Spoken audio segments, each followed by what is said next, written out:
Hey, it's Arrow inside the R-Beats radio studio at rbeats.com. First, a small little TV trailer from NBC's Dateline. And then when we come back, we'll be unplugged and totally uncut with Dennis Murphy. A kitchen is in so many ways the very heart and soul of a home.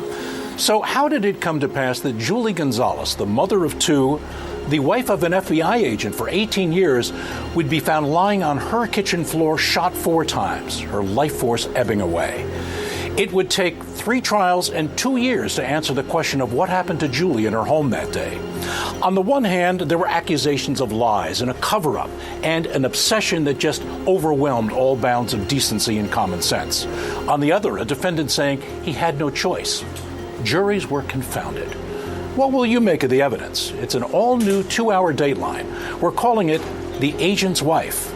I hope you can join us. Good morning, Errol. How are you? It's such a great place to be right now when it comes to broadcasting, especially news. But at the same time, it's almost like news has come under attack. But NBC's Dateline is still authentic. How do you keep so true? You know, I couldn't believe it, but the PR people told me we've been on for 26 years. Can you believe it? I squint to remember when I wasn't doing Dateline.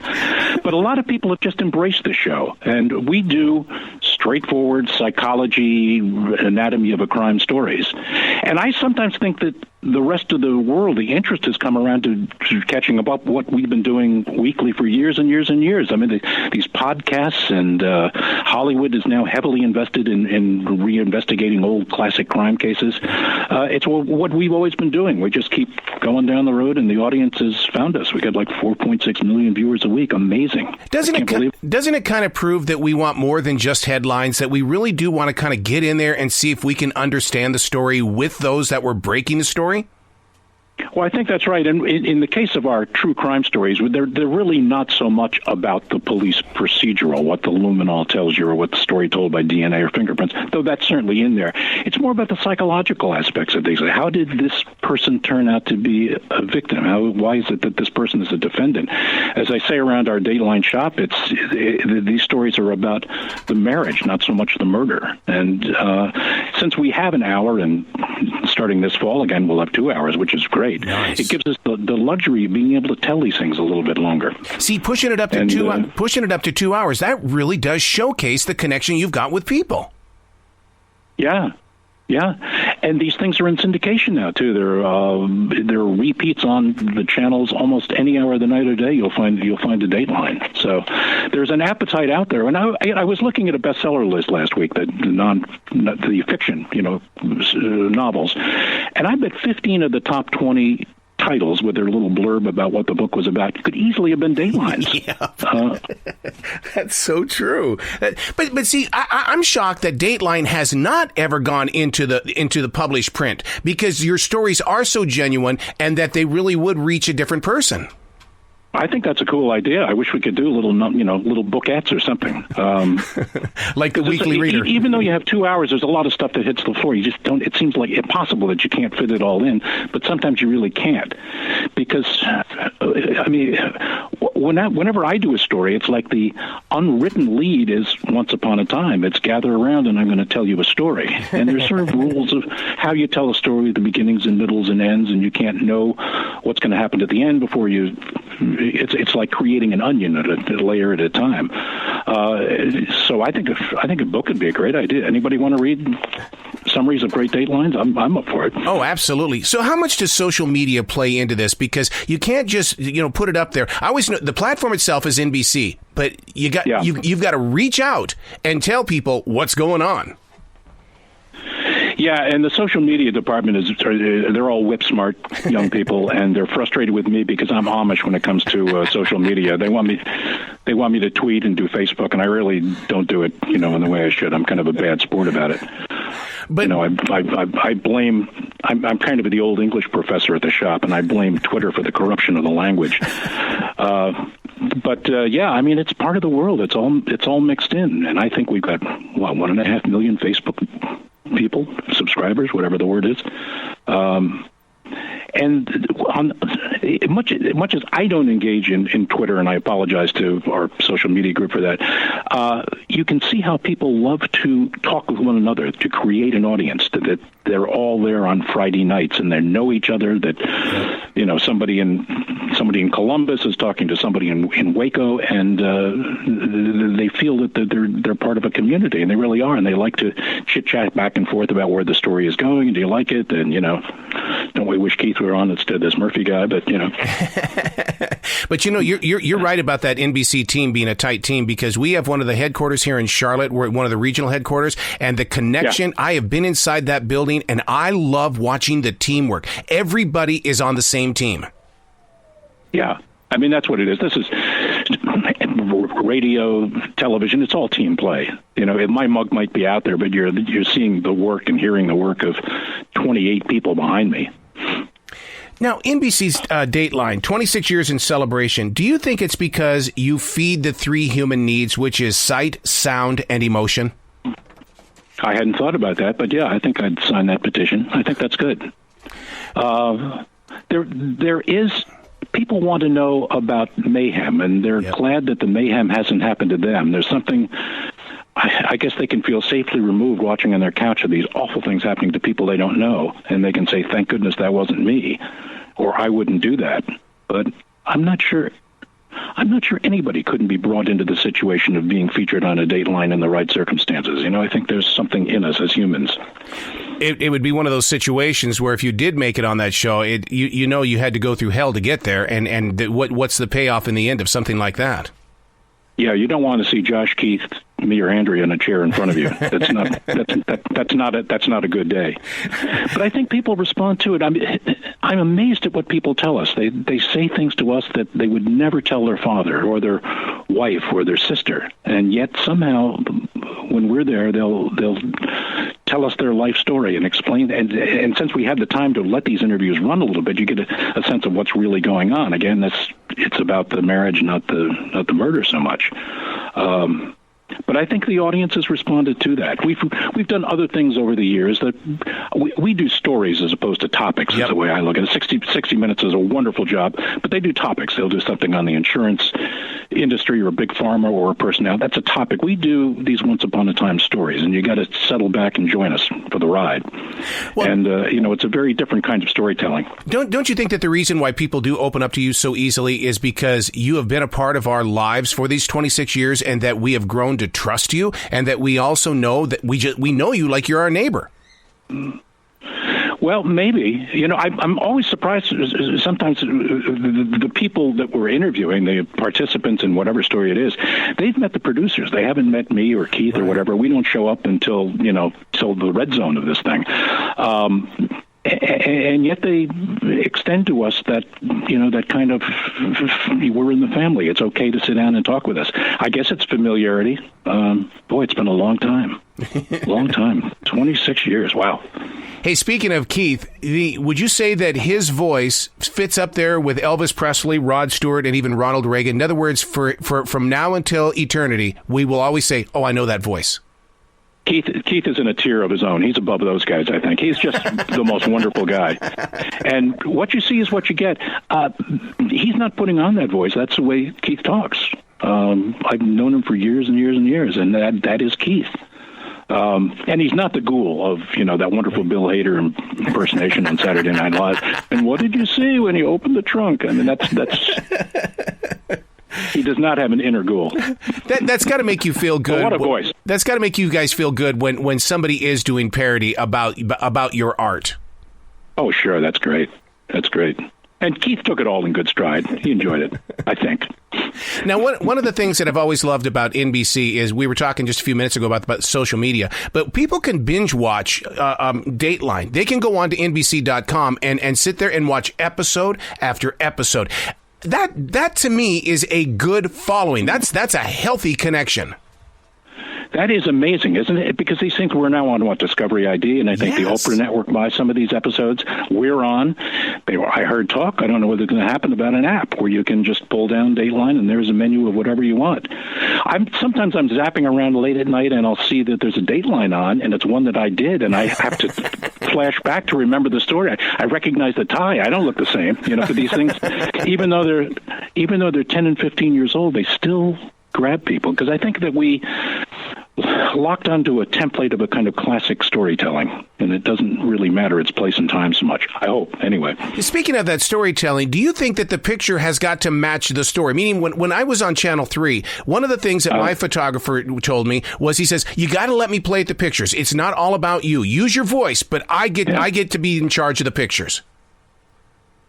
Well, I think that's true. I mean, look at all the saturation hurricane coverage that we've all just come through, and the images out of Houston, and the whole world on the run in my state in Florida. And a story like that is about the pictures. The whatever words you put to it, the stats of barometric pressure, and so many just kind of bounce off your head. I think it's watching the picture. It's my goodness, look at that. Look at what's happening to these people. Yeah, because I mean, it's almost like you're beyond just storytellers, but you're story collectors as well. Yeah, and it looks like they're out there for all eternity now. I mean, you can find them online, but we regard ourselves as storytellers. My lead, I've always said that Once Upon a Time is my classic intro. You don't hear me say that, but every story I do, I'm thinking Once Upon a Time. Yep. Let's gather around it. Yeah, because doesn't that kind of remind you of the old days of radio, where people would sit around that radio and they would share that journey? Because there is that classic feel about Dateline. I found on Sirius Radio, I had a long night drive to nowhere in particular, and I came across a station that played those old radio serials, The Lone Ranger and Perry Masons, I think, and Gunsmoke. And it was fun to sit in the dark and just hear those voices spin a story. It was just great. Yeah, I think there's a direct link to all of that stuff. We've added pictures and maybe tell the picture with the story, but the formula's the same, isn't it? How did you master that art? Because you know how news people are when they first get in the business. They got to have that voice. Oh, I don't. I'm a writer who sort of stumbled into this. Really? As a broadcaster, I'm a decent writer and structure producer of segments. But you start off and you're doing a minute 30 for the Today Show, and then you graduate to this kind of a show or evolve into this kind of show, and all of a sudden the producer is saying, well, can you take that and turn it into an hour? Yeah. You say, wait a second, I'm a minute 30 guy. How do we do this? So we had to learn how to build an onion. You have to go layer by layer, and you can't know information before it's time to know it, and which is... Look, that is the Once Upon a Time of storytelling, isn't it? It's almost like you guys pioneered blogging, because you would have to write it, and blogging now, and people want to read it and stuff, and they're turning it into a podcast, like you said. Yeah, and how they've all caught up with what we've been doing all these years anyway. And the podcasts and Hollywood, the Menendez brothers are going to be all over the screen this fall, I think. True crime has a lasting interest for us. Psychologically, I don't know how you put the nation on the couch and examine it, but we sort of like mayhem happening to other people. So personally, as a normal everyday guy who happens to have a job in the news world, how do you deal with cases like Casey Anthony and Amanda Knox? Because that's a lot of courtroom sitting. You're going to be in a lot of time of just, okay, can we get this thing moving forward? Yeah, you do. I mean, we've all covered trials. You know that there are very, very few Perry Mason aha moments. Most of it is tedious masonry of putting a brick in at a time, and you're watching the jury turn to pottery. And at the end of it, we have to, sort of skip a rock through it and tell it in a compelling way. But for me, it's all like the intricacy. Even though there's a sameness in the kinds of Dateline stories, it's putting the pieces of the puzzle together in different ways. It's the intricacy of making the thing work in terms of Once Upon a Time, which is what keeps my interest in it. So do you like investigating that? Is that little writer in you coming out saying, we got to build a better paragraph on this. Let's get some investigating going on. Yeah, I mean, I love working spot news. I love living over the firehouse and watching the horses run off with the wagons, and I wanted to know where they were going to go. I mean, I think you need that rat in the belly if you're going to be in the news business. We're not now in Dateline, because of the way we do it, there's not the immediacy of it, because many times these trials have been over for weeks or even months by the time we get to them. But, yeah, I mean, I love being in there. I like getting out of the house and having my cup of coffee and seeing what's going on. So as that reporter and the growth that you've had with NBC, have you ever had like a Katie Tour moment where you've uncovered something, some truth, and then people have come at you going, you had no right to share that? Well, I guess we get that reaction in Twitter. They say, "What is this jerk Murphy talking about?" Or why did he ask that question? The feedback is a little more immediate and pretty blunt. No, I can't remember that kind of thing directly. Yeah. Certainly not with a mob ring at the foot of your tripod and the crew, and kind of challenging you. But my hat's off to everybody that's out there doing it, because it's a much tougher environment in the country than it was, when I was out there watching the horses race down the road. Yeah, because there's such a wide variety of news hounds out there now, and it's usually people with their smartphones, and they're selling their stories. Is that still broadcasting news?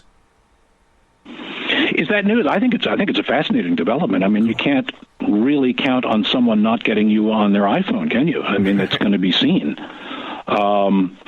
Is it part of the record? Sure. I mean, to me, it doesn't matter whether the person at 18C takes the picture on their smartphone or whether it's our $2,000 a day crew. Video is video. The event is the event. Not all of it is worthwhile. There's a lot of iPhone videos that are not ready for, America's Funniest Whatevers on Sunday night. But, when it's compelling, it's there. It's a document. It's the world we live in, That's one of the first things that goes now. I mean, who's got video of Mexico City with the buildings coming down? Who was able to get a picture of the hurricane when it was just hitting the islands? I mean, that's sure. To me, it's all news. I would love to be inside that newsroom when you guys are piecing together the next ideas, because somebody's got to have the leadership, and then you've got to have the worker bees to get out there and piece all this together. A lot of communication, or is there a lot of assumption first, and then we build the story? Oh, it's absolutely a team play. If you see my mug on the air, but there are, 25, 30 people behind me that have been responsible for getting it to that point. And, there's some vigorous debate. It's not a pretty process sometimes as to whether something's going to be in or out, or is we going to take a right-hand turn or a left-hand turn? Which way is the story going to go? Most of them are clarity issues, I have to say. Yeah. And...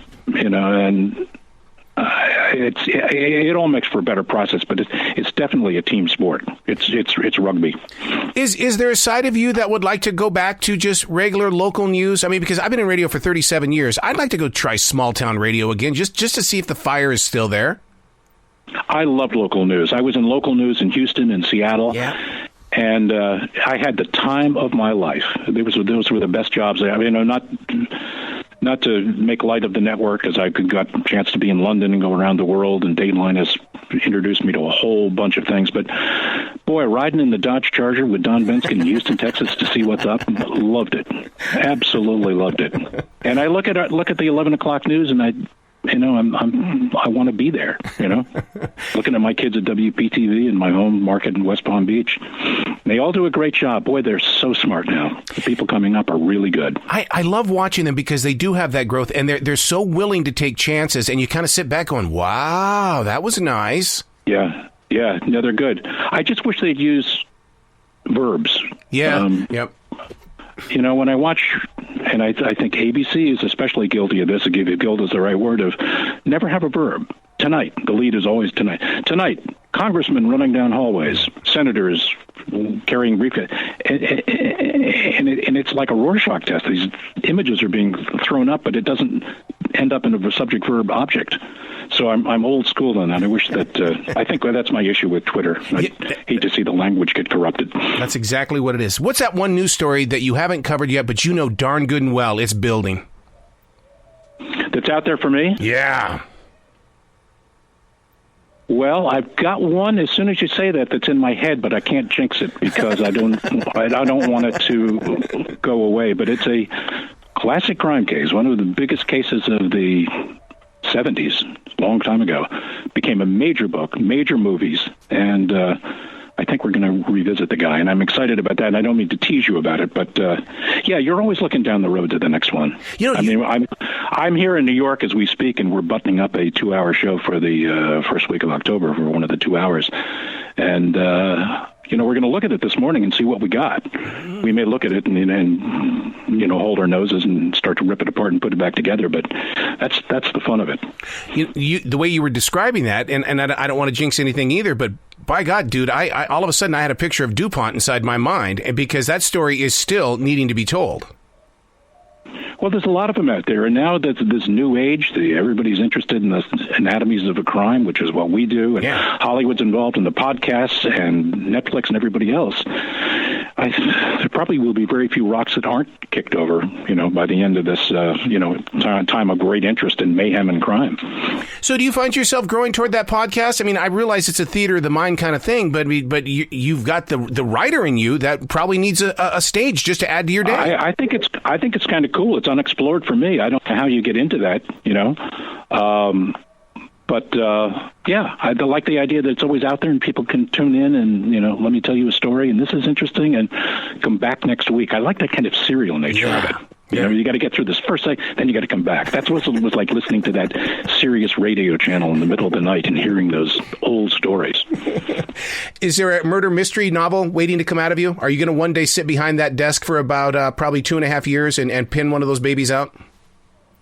I would love to do that. In my mind, when I was a kid, I said I'd love to have an inspector. I'd like to have a character detective. I think anybody that hasn't picked up on the Martin Beck Swedish police detective series, I'd say get it now.